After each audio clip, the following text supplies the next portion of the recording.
잔인한 인간 정복의 역사를 살펴보면 그 누구보다 탁월한 사람이 하나 있다. 전사에서 시작해 왕으로 신화의 주인공이 된 알렉산더 대왕이다. 그런 세상에 둘도 없는 사람이었죠. 무자비한 엄마에게서 태어나 신과 관계를 맺은 여자라고 생각했어요. 위대한 철학자에게 교육을 받았고 가장 영향력 있는 철학자 아리스토텔레스였죠. 패권주의자인 아버지에게 자극받았다. 칼을 뽑을 때마다 피바다가 됐습니다. 그는 14살에 마케도니아 전사가 됐고 18에 장군이 됐고 20살에 왕위에 올라서 4만 대군을 진두지휘했다. 그의 얘기는 신화로 남아 오늘날까지 논란의 대상이 되고 있다.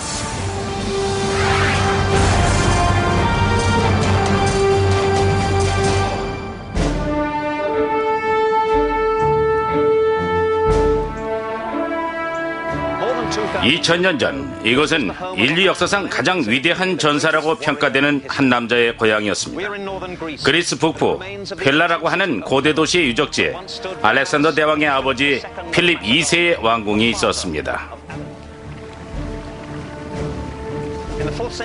기원전 4세기 알렉산더 대왕은 22,000마일에 달하는 광활한 대륙을 정복함으로써 세계 정복의 꿈을 실현시켰습니다. 그의 제국은 그리스와 터키, 레바논, 이집트, 이란, 이라크, 아프가니스탄 그리고 파키스탄까지 뻗어나갔습니다. 자신은 신이라고 생각했지만 그도 어쩔 수 없이 32살에 생을 마감했죠. 그 후 알렉산더는 수세기 동안 역사학자들 사이에 논란의 대상이 됐습니다. 알렉산더 대왕은 어떤 사람이었을까요? 또 어떻게 그렇게 젊은 나이에 광활한 제국을 정복할 수 있었을까요?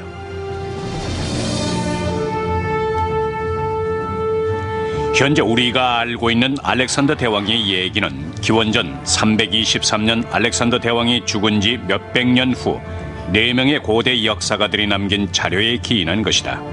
전설적인 전사와 생사고락을 함께했던 병사들의 일기를 바탕으로 알렉산더의 얘기를 기록한 고대 역사가들은 그리스의 역사가 에리안, 시칠리아의 다이오드로스,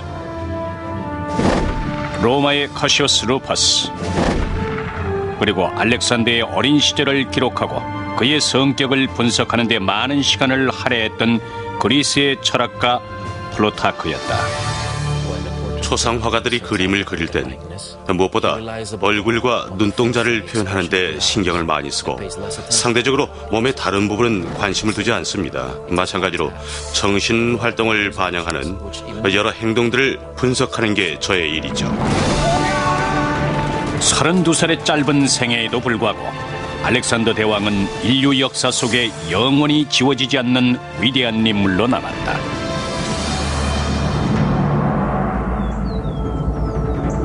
기원전 356년 알렉산더가 태어났다.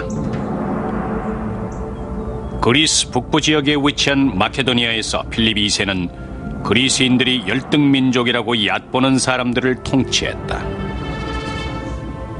당시 고대인들은 마케도니아인들이 거의 읽고 쓸 줄도 모르고 야비하고 천박한 데다 아테네인들의 수준 높은 문화에 비해 많이 뒤떨어지고 마케도니아의 왕 필립 2세처럼 위험한 사람들이라고 생각했죠. 그러나 마케도니아엔 금광이 많았기 때문에 매우 부유한 나라였다. 필립 2세는 적극적으로 자원을 개발했다. 그리고 군대를 소집하고 훈련시켜 마케도니아 군을 세계 최고의 정예부대로 키웠다. 필립 왕의 통치 기간 동안 마케도니아는 놀라운 발전을 이룩했습니다. 혼란한 마케도니아 왕국은 금광 덕분에 체제를 갖춘 부강한 나라로 발전했습니다. 권력이 있는 곳엔 정열이 있게 마련이다. 기원전 357년 필립은 26세 나이로 그리스 북서부 에피루스 출신의 여성 올림피아스와 열렬한 사랑에 빠졌다. 필립은 올림피아스에게 간곡히 청혼했고 올림피아스도 흔쾌히 승낙했다. 마케도니아의 왕 필립 2세는 전쟁에 출정할 때마다 새로운 아내를 맞아들였습니다. 워낙 여자를 좋아하기도 했지만 결혼을 통해서 적국과 동맹 관계를 맺고 외교적으로도 자신을 안전하게 보호하기 위해서였습니다. 필립은 올림피아스의 아름다움에 홀딱 빠져 있었다.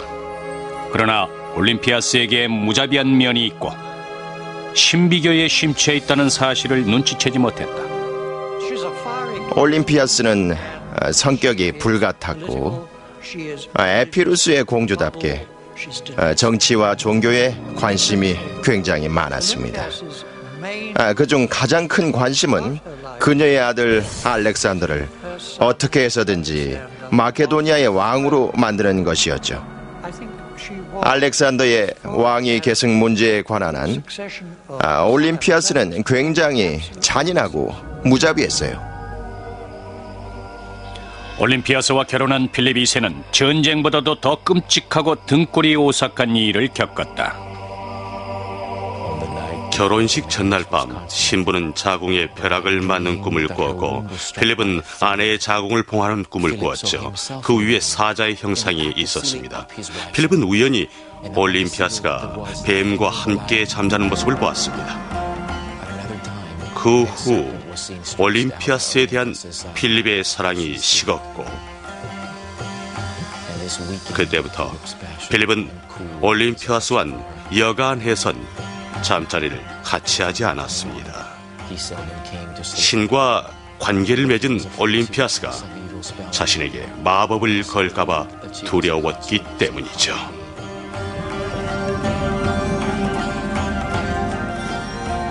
필립 2세와 올림피아스의 관계는 점점 악화됐다. 필립은 올림피아스가 뱀과 한 침대에 있는 장면을 목격했다. 그때부터 필립은 몹시 걱정했다. 그리스 최고의 신 제우스가 뱀의 모습으로 인간 세계에 내려온다고 전해지기 때문이었다. 그는 올림피아스의 뱃속에 있는 아이가 자신의 아이인지 아니면 제우스의 아이인지 밝히고 싶었다.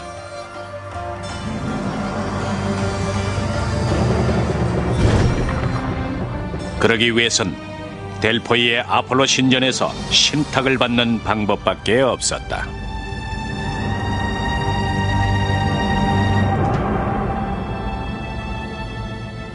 기원전 4세기 신탁으로 유명한 델포이 지역은 고대 그리스 시대 상업과 운동 경기의 중심지였다. 현재 코린트만이 내려다 보이는 높은 산 중턱에 위치한 델포이 유적지엔 신전의 웅대함을 증명하는 거대한 기둥들이 우뚝 솟아있다.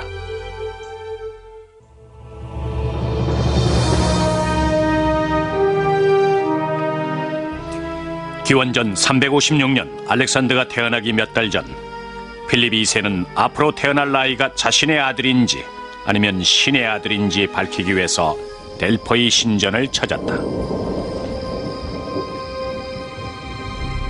필립 왕은 사자를 델포이에 보내 그가 목격한 장면에 대해서 신탁을 받아오라고 했습니다. 신탁의 내용은 알렉산더가 신의 아들임을 직접적으로 암시하지는 않았지만 앞으로 제우스 신에게 제물을 바치고 제우스 신을 섬기라는 것이었죠. 또 올림피아스가 뱀과 함께 있는 걸 엿봤기 때문에 조만간 시력을 잃게 될 거라고 했습니다. 2년 뒤 신탁의 내용대로 필립은 전투에서 심한 부상을 입었습니다. 현대 역사가들은 고대의 역사가들이 전하는 내용에 대해서 의구심을 갖는다. 필립 2세가 열쇠 구멍을 통해서 몰래 엿봤더니 아내 올림피아스가 거대한 아나콘다와 함께 있더라는 얘기는 중심을 벗어난 이야기죠. 신의 아들이든 인간의 아들이든 기원전 356년 여름 올림피아스가 낳은 아들은 그의 조국과 가족 그리고 자신에게 승리의 영광과 함께 비극적인 결말을 가져다 주었다.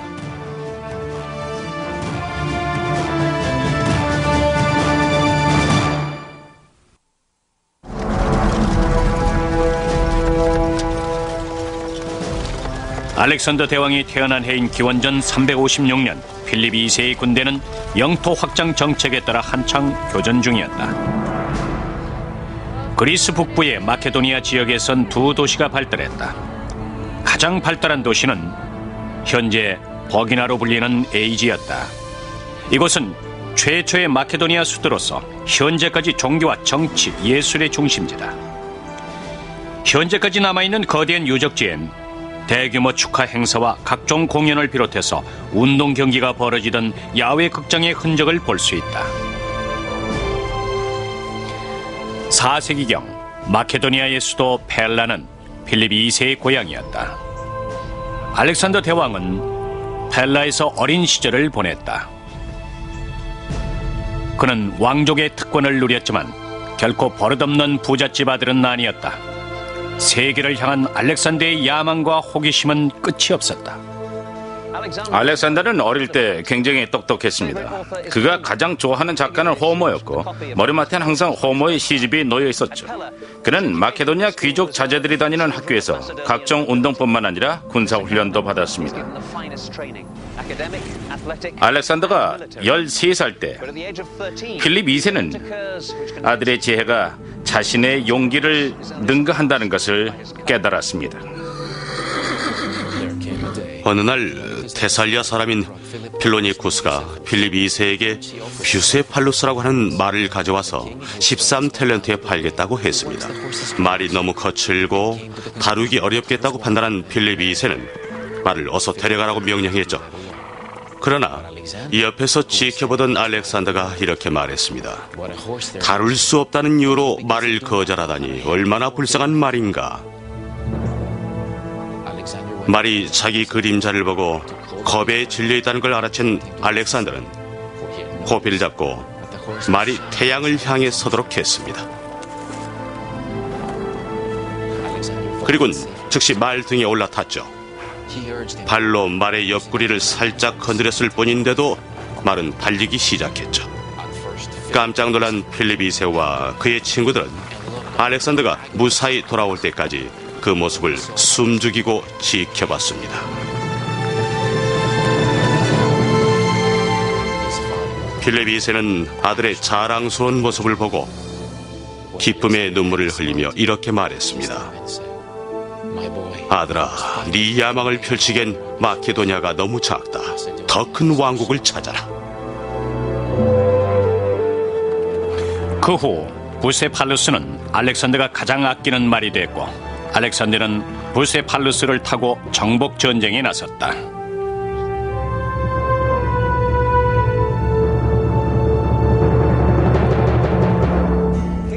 아들에게 깊은 감명을 받은 필립 왕은 마케도니아 왕궁에 있는 가정교사만으로는 알렉산더의 지적인 능력을 충족시킬 수 없다고 판단했죠.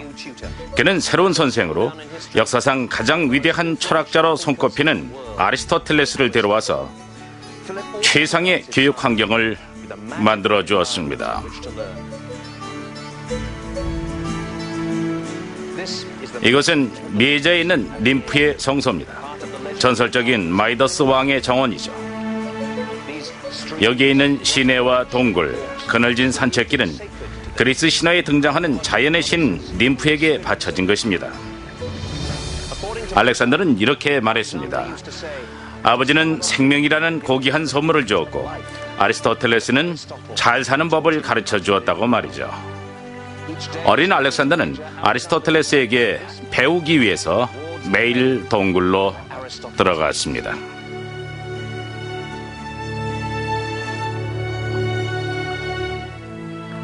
아리스토텔레스는 다방면에 뛰어난 철학자였죠. 그는 윤리학을 비롯해서 정치, 음악, 의학, 발생학, 천문학, 식물학, 해부학, 역사학, 형이상학, 동물학, 수사학, 시학, 그리고 가장 중요한 지적 호기심을 가르쳤습니다. 그는 알렉산더에게 억측을 하지 못하게 하고 모든 상황을 다르게 한 뒤 결정을 내리기 전에 사실을 분석하게끔 했습니다.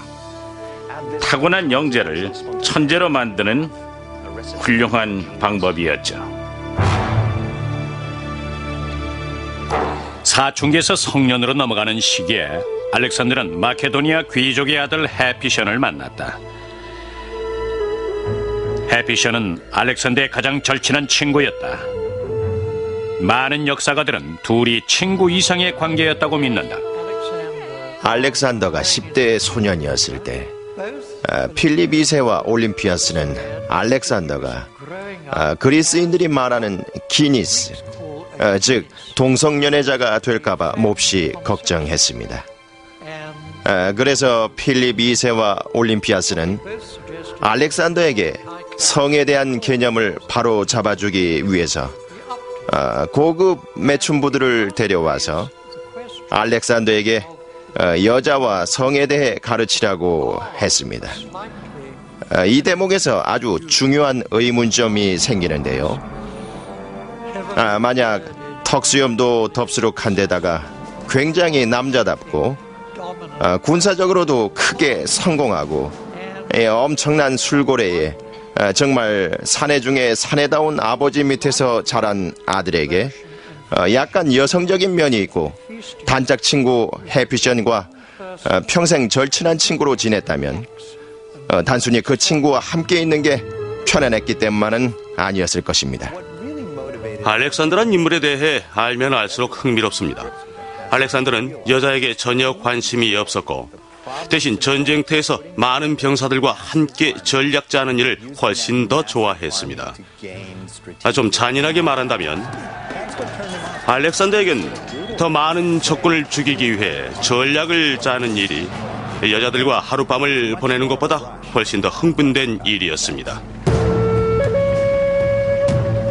아리스토텔레스에게 배운 철학과 아버지로부터 물려받은 전사로서의 육감, 어머니에게 물려받은 신화에 대한 열정, 이 모든 것이 합쳐져 위대한 알렉산더 대왕이 탄생했다. 그는 곧 전사로서 탁월한 능력을 과시했다. 그러나 부자 관계에 금이 가는 사건이 벌어졌다.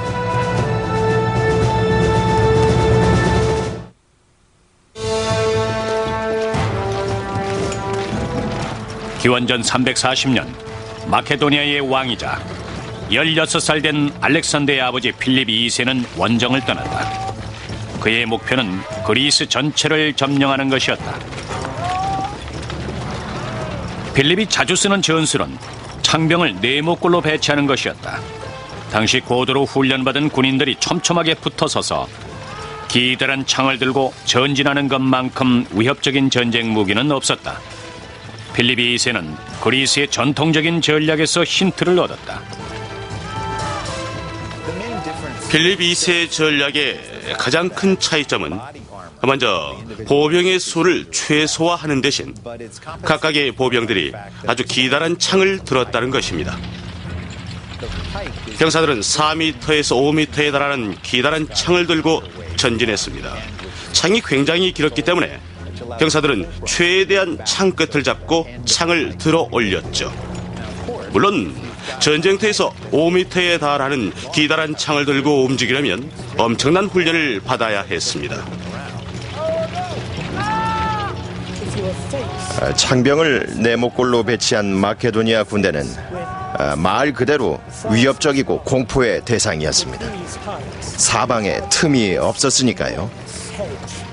마케도니아의 대규모 창병 부대가 돌격해 들어오면 손에 쥔 방패로는 도저히 감당이 안 됐습니다. 때문에 기다란 창을 든 마케도니아 최정예 부대는 어디를 가든 적군의 저항 없이 앞으로 진군할 수 있었습니다. 알렉산더가 16살이 됐을 때 필립 2세는 그리스 대부분의 지역을 정복했다. 그러나 알렉산더는 아버지의 승전보를 듣고도 기뻐하지 않았다. 필립 2세가 압도적인 승리를 거두고 유명한 도시들을 정복했다는 소식을 들을 때마다 알렉산더는 기뻐하지 않았습니다. 오히려 친구들에게 이렇게 선언했죠. 내 아버지가 내 앞길을 가로막고 있다. 우리가 세상에 보여줄 것은 이제 거의 남아있지 않다라고 말이죠. 알렉산더는 아버지에게 물려받은 왕국을 지배하는 것에 만족할 수 없었습니다. 대신 그는 투쟁의 삶을 택했고 끝없는 야망을 위해 온몸을 던졌습니다. 기원전 339년 고대 마케도니아의 수도 에이지에서 알렉산더는 아버지 필립 2세가 이룩한 공적을 살펴보는 데 많은 시간을 보냈다. 알렉산더가 전쟁에 출정하기를 간절히 원했던 것은 어찌 보면 당연한 일이다. 그러던 어느 날 그에게 기회가 찾아왔다. 필립 2세가 원정을 떠나고 없는 동안 알렉산더는 아버지 대신 페르시아 대사들을 맞이했습니다. 그들은 지혜로운 알렉산더에게 깊은 감명을 받았죠. 그들은 필립 2세도 빈틈없는 사람이지만은 야망에 불타고 모험을 즐기는 알렉산더에 비하면 아무것도 아니라고 생각했습니다. 필립 2세에게도 그리스를 정복하려는 야망이 있었다. 그러나 만만치 않은 적군이 그의 앞을 가로막고 있었다. 바로 테베와 아테네 연합군이었다. 특히 그들은 극악무도하고 잔인하기로 소문이 나 있었다. 테베의 신성한 군대로 알려진 그들은 150상의 동성애 커플로 이루어진 군대였다. 그들은 생사고락을 함께하고 후퇴하는 법이 없으며 죽을 때까지 싸웠다. 게다가 테베와 아테네는 고대 세계에서 가장 강력한 국가인 페르시아로부터 무기와 군대, 자금을 지원받고 있었다. 페르시아 왕은 필립 2세가 그리스를 완전히 정복한 뒤 페르시아를 넘볼 것이라고 생각했다.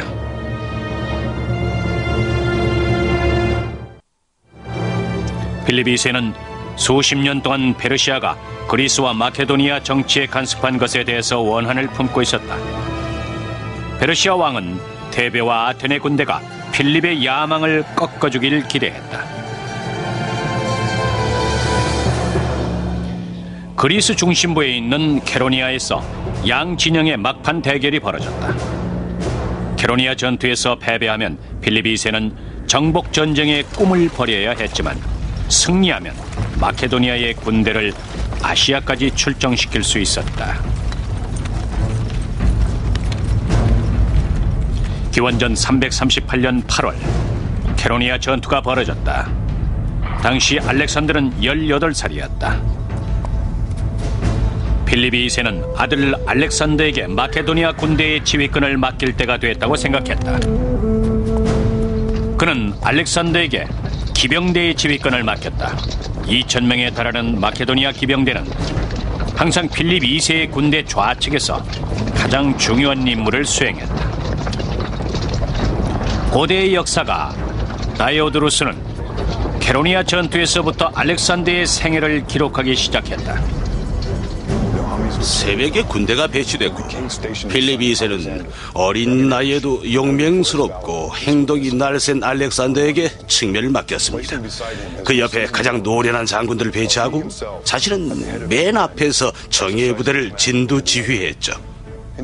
각각의 부대는 필요에 따라 배치됐습니다.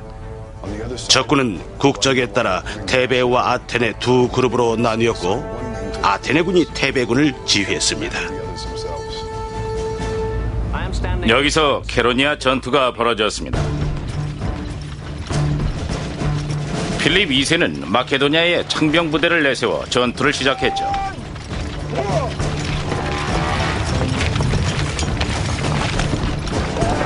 그들은 좌측의 아테네군과 격돌했습니다.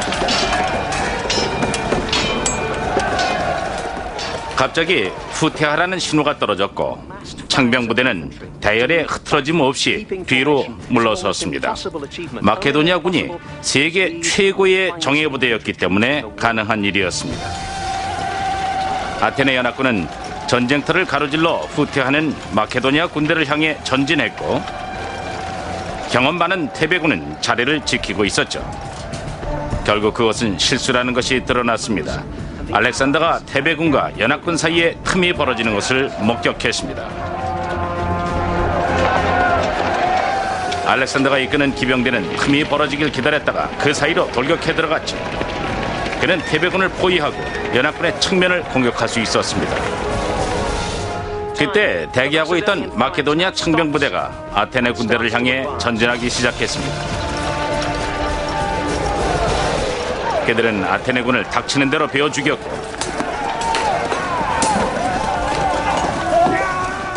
2,000명에 달하는 아테네군을 굴복시켰죠. 알렉산더에게 포위된 테베군은 최후의 한 사람까지 모두 처참하게 살해됐습니다.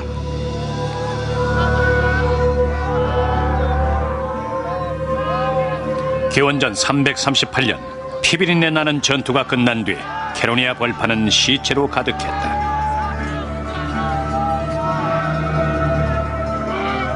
필립 2세는 아들의 도움으로 마침내 그리스의 패권을 장악했다. 전투에서 희생된 테베군은 이 사자상 아래에 묻혔고 아테네군의 시체는 모두 화장됐습니다. 캐로니아 전투는 두 가지 면에서 의미 있는 전투였죠. 최정예 기병부대를 지휘한 알렉산더는 탁월한 전투 능력을 인정받았고, 필립 2세는 아테네를 비롯한 그리스 도시 국가 대부분의 패권을 장악했습니다. 그는 관대한 정책을 펴서 그리스의 평화를 정착시켰고, 알렉산더는 아테네 병사들의 유해를 들고 아테네로 가서 평화 협상을 벌였죠. 그러나 부자 관계에 갑작스런 변화가 생긴 이후 필립 2세는 알렉산더에게 중요한 임무를 맡기지 않았습니다.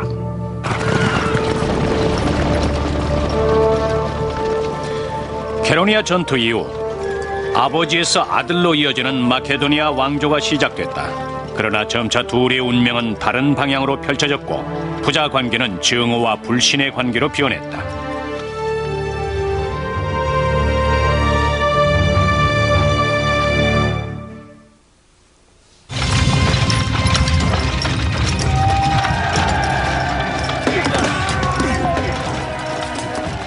기원전 338년 마케도니아의 왕 필립 2세는 그리스 대부분의 지역을 통치했다. 알렉산더가 탁월한 전술로 아테네군을 물리치고 캐로니아 전투에서 결정적인 승리를 이루어냈다.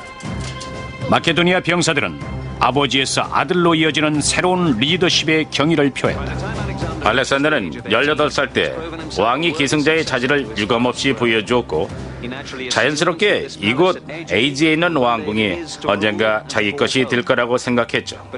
그러나 전쟁이 아닌 사랑 때문에 알렉산더의 기대는 한순간에 무너져 내렸습니다. 캐로니아 전투에서 압승을 거둔 지 몇 달 후 필립 2세는 또 다른 신부를 맞아들이기로 결심했다. 마케도니아 귀족 집안 출신의 이제 갓 20살 된 클레오파트라였다. 요약하자면 중년을 훨씬 넘긴 필립 2세가 마케도니아 귀족 집안과 결혼 동맹을 맺기 위해서 젊은 여자를 찾은 것입니다. 거의 50이 다 된 늙은 남자가 자기보다 무려 30살이나 아래인 젊은 아내를 맞이한 것이었죠. 그렇다면 결과는 불보듯 뻔했습니다. 필립 2세가 클레오파트라와 결혼하겠다고 발표하자 알렉산더와 그의 어머니 올림피아노스는 강력하게 반대했다. 만약 마케도니아 귀족인 클레오파트라가 아들을 낳기라도 하면 장차 그 아이가 알렉산더를 대신해서 왕위 계승자가 될 것은 불보듯 뻔한 일이었다. 알렉산더의 어머니 올림피아스는 에피루스 출신이기 때문에 알렉산더는 순수 마케도니아 혈통이 아니었다. 어렸을 때부터 호모의 일리아드를 즐겨 읽으며 자란 알렉산더는 일리아드의 주인공 아킬레스와 자신을 동일시하고 자연스레 자신의 역할에 대해 생각하게 됐습니다. 반면에 자식보다 나라 일이 먼저였던 아버지는 클레오파트라를 아내로 맞이해서 아들을 더 낳고 싶어 했습니다. 기원전 338년 가을, 필립 2세와 클레오파트라의 결혼식 날 밤 가족 간의 팽팽한 긴장감이 흘렀다. 마케도니아인들은 왕궁에서 광란의 술 파티를 벌이는 것으로도 유명했습니다.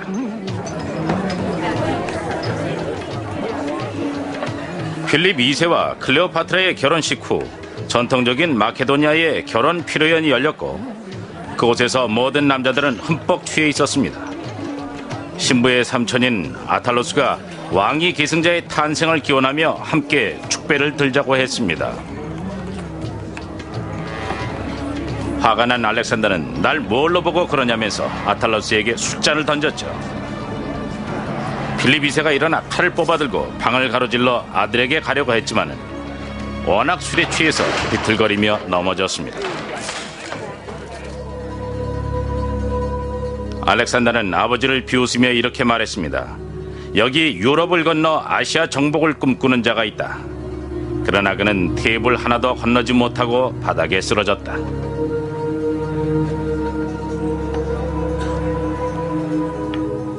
이 사건 이후 18년 동안 쌓아온 아버지와 아들의 관계는 끝이 났다. 게다가 아버지에서 아들로 이어지는 군사협력 관계의 가능성 또한 완전히 물 건너갔다. 결혼식 사건 이후 알렉산더와 올림피아스는 추방됐습니다. 그러나 곧 필립 2세는 왕위 계승자와 유능한 군 지휘관이 필요하다는 사실을 깨닫고 알렉산더를 설득해서 고향으로 불러들였습니다. 그러나 올림피아스는 돌아오지 않았습니다. 아버지와 화해를 했지만은 알렉산더가 왕이 되리라는 확신은 없었죠. 클레오파트라는 결혼한 지 1년도 안 돼서 아들을 낳았습니다. 필립이 오래 산다면 왕위는 마케도니아 순수 혈통을 지닌 배다른 형제에게 돌아갈 것이 분명했습니다. 필립 2세와 알렉산더, 올림피아스 간의 불화는 좀처럼 화해될 기미를 보이지 않았다. 그 와중에 그리스의 패권을 장악한 필립 2세는 마케도니아 왕국을 아시아까지 팽창시킬 계획을 세우고 있었다. 필립 2세는 먼저 아시아 서부 해안에 파메니오 장군이 이끄는 소규모 원정대를 보내 교두보를 확보하게 했다. 파메니오 장군은 필립 2세에게 매우 중요한 인물이었습니다. 절대적으로 믿을 수 있는 필립 2세의 오른팔이었죠. 그는 필립 2세와 정치적으로도 의기투합했습니다. 게다가 파메니오 장군은 필립 2세에게 절대적인 충성을 맹세했으며 여러 전투를 통해 장군으로서 뛰어난 자질을 인정받았습니다.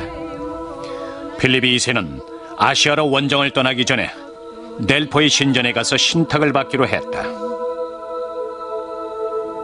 필립 2세는 델포이 신전에 사자를 보냈지만 그가 받은 대답은 애매모호하기 그지없었습니다. 황소에게 화환을 씌우고 제물을 바칠 준비를 하라는 신탁을 받은 필립 2세는 다리우스가 살해되어 희생양이 될 것이라고 해석했죠. 그러나 신탁은 정반대의 결말을 가져왔습니다. 곧바로 필립 2세는 정복 전쟁을 떠나기에 앞서 성대한 축제를 벌였죠. 그는 되도록 많은 그리스인들의 참여를 유도하기 위해 대규모 음악 콘테스트를 계획하고 성대한 만찬을 준비했습니다. 그리스인들에게 자신이 너그러운 사람임을 보여주고 싶었죠. 기원전 336년 10월 필립 2세는 고대의 수도 에이지에 있는 마케도니아 왕궁의 앞마당에서 성대한 축제를 벌였다. 이곳 에이지 왕궁 앞마당에 있는 극장에서 필립 2세와 알렉산더 그리고 수천 명의 마케도니아인들이 모여 신에게 바치는 축제를 벌였습니다.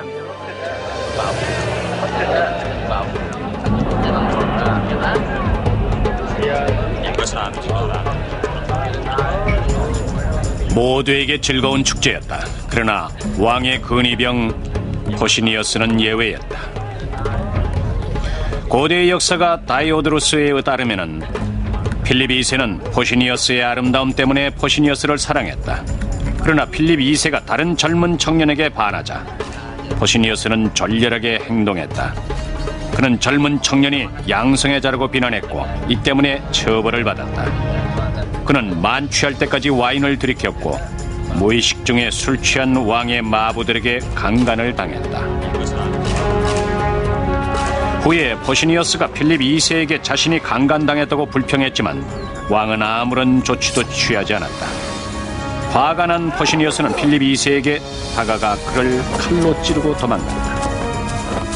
그러나 그는 다른 근위병들에게 잡혀 살해되었다. 알렉산더는 재빨리 아버지에게 달려갔지만 이미 늦은 뒤였다. 기원전 336년 필립 2세는 세상을 떠났다.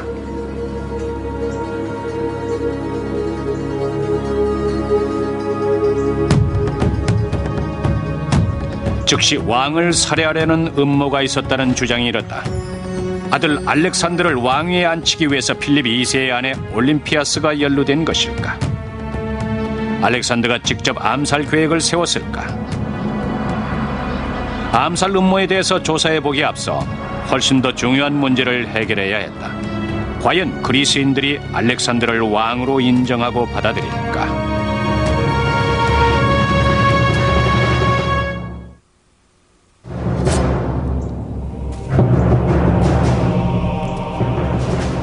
기원전 336년 마케도니아의 왕 필립 2세가 자신의 근위병에게 암살됐다. 그러나 현대의 암살 사건과 마찬가지로 암살자의 배후에 다른 사람이 있다는 주장이 일기 시작했다.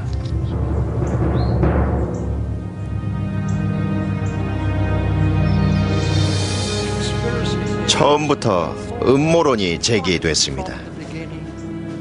특히 필립 2세의 암살자인 근위병 포시니어스가 알렉산더의 친구들에게 쫓기다 살해됐기 때문에 포시니어스의 자백을 받아내기 불가능해지자 암살자의 배후에 다른 사람이 있었다는 주장이 일었습니다. 즉시 마케도니아 사람들은 올림피아스와 알렉산더를 의심했지만 진실을 밝혀낼 방법이 없었습니다.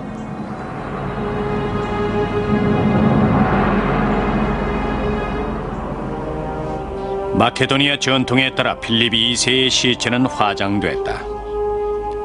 그의 유해와 그가 아끼던 소장품들은 무덤에 안치됐고 무덤은 몇 톤의 흙으로 덮였다. 고대 관습에 따르면 중요한 인물일수록 무덤의 높이가 더 높았다.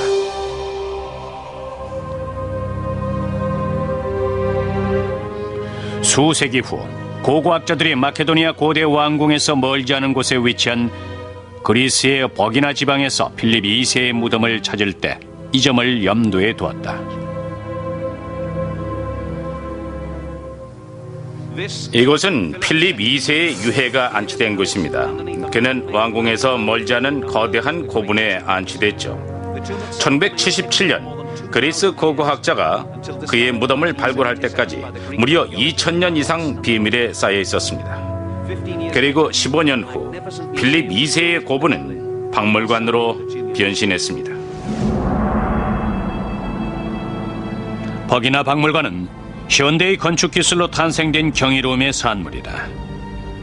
이곳엔 몇 개의 무덤에서 발견된 유물이 효과적으로 전시되어 있다.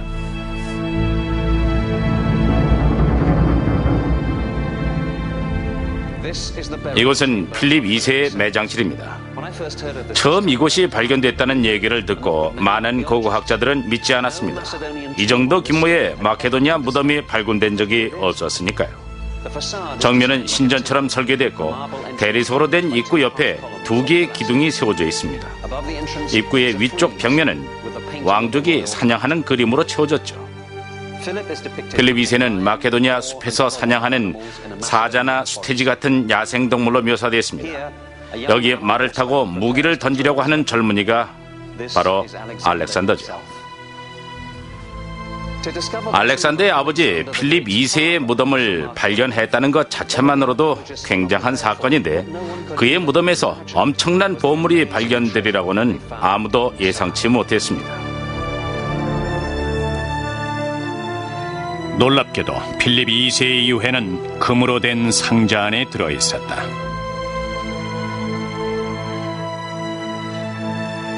게다가 매장실 앞엔 금잎으로 된 왕관과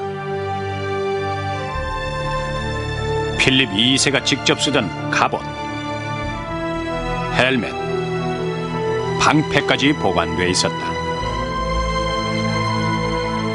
아버지의 장례식 이후 알렉산더는 마케도니아 시민들에게 자신이 마케도니아의 왕이 될 자격이 있다는 것을 증명해 보여야 했다.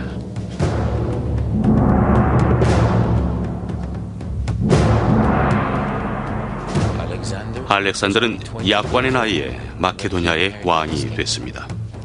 때문에 여러 사람들로부터 질투와 시샘을 한 몸에 받았죠. 마케도니아 시민들은 젊은 왕이 전쟁을 피하기 위해 그리스의 도시 국가들을 포기하게 될까봐 걱정했습니다.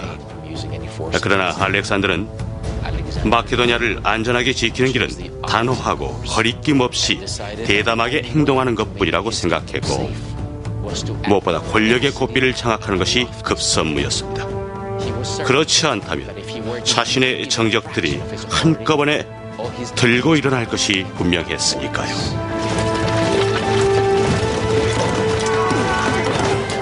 육 개월도 안 돼서 알렉산더는 마케도니아군을 이끌고 그리스의 패권을 다시 장악하기 위해 원정을 떠났다.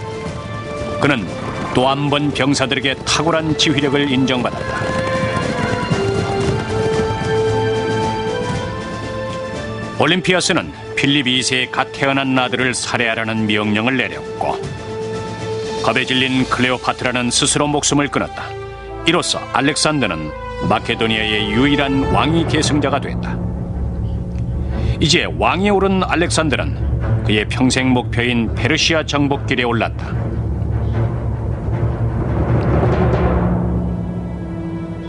그러나 그에 앞서 알렉산더 또한 아버지 필립 2세처럼 델포이 신전에서 신탁을 받기로 했다. 자신의 운명이 다리우스를 물리치고 아시아를 정복할 수 있는 운명인지 알아보기 위해서였다.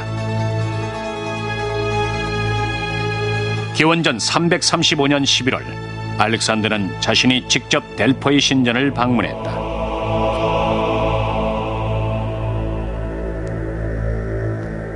알렉산더가 델포이 신전에 도착했을 때 그는 때를 잘못 맞춰왔다는 얘기를 들었습니다. 원래 겨울엔 신탁을 받을 수 없기 때문이죠.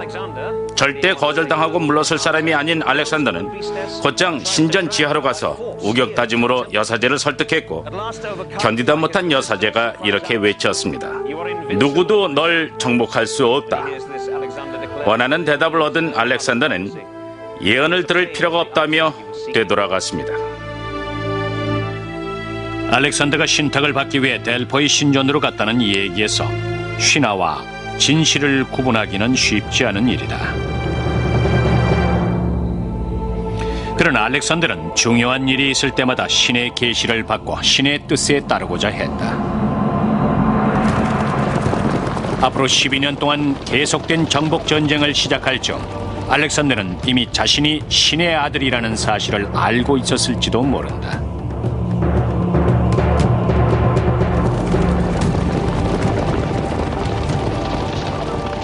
알렉산더가 아시아 원정길에 오를 때 어머니 올림피아스는 알렉산더가 정복 전쟁에서 이기고 돌아오면 출생에 얽힌 놀라운 비밀을 밝히겠노라고 했다.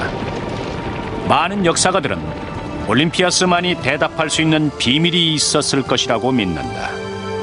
과연 알렉산더가 진짜로 신의 아들이었을까?